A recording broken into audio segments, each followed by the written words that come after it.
نمیصرفه.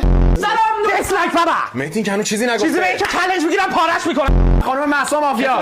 دست شما ستا رو من میشکنم. کسی به شما گفت نظر بدی؟ خب مافیاست. مافیاست که مافیاست که خودش به تو اومده. رژگونش شیکلمه. خیلی ماه شدی. مثلا رو کانسیلرت یه جوری نشسته.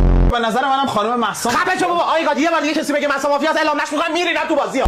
دافس بابا. مهدی که داره درست میگه. میدونم بابا. پس چرا داری اینقدر سرصدا می‌کنی؟ پلیر جدیدا دخترم میخوام مخشون رو بزنم. من خدمت میرسم. من تو اتوبوس شهروندیم خانم لاله خانم مهسا خانم بیتا خانم دو تا پسرم. من دست شما رو میشکنم. من پسر به سر سواده میکنم. اصل دیگه مهسا مافیا اصلا هر کی میگه مهسا مافیا دستا بالا تا دستا رو کلا بچونم اینجا.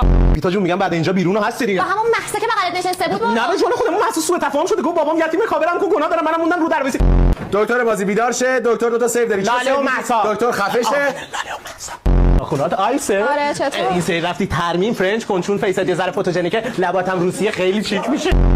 شما موهاتون کراتینه؟ قشنگ شده؟ آره فقط یه ذره موخوره گرفته دیتراتی شده من هزینه‌شو میدم یه پروتئین تراپی برو حتما. داش مهدی مخلصم. ابروات میکروه؟ آره. این سری رفتی کاشت کن. چطور؟ چون چشات خیلی کشیده است خیلی خوب خودشو نشون میده. روز میشه دوستان. آی گاد میشه من اینا رو پخش کنم بین دخترا؟ چیه؟ انرژیزا تیرکس دیگه با هم برای هیجان. میدونم واسه چی میخوای بدی بهشون. بابا همشون دیت چیدن بعد اینجا گفتن نه خسته این بعد بازی جون نداریم اینا منم رفتم تیرکس خریدم انرژیشون فول شد دیگه بهونه ای نداشتم. تیرکس کلی جایزه گذاشته لپتاپ گوشی PS5 همه چی وایس. کفشات آیه خیلی خوب فقط یه بامبر داشتی بازی قبلی پوشیده بودی رنگش نوت بود بامبر پوشی خیلی شیک‌تر میشه. روز میشه دوستان. تو شبی که گذشت خانم مهسا توسط اسنایپر شات میشه و بازی رو ترک میکنه. وایسا میرم ترک مال موتور مهسا هیچ جانه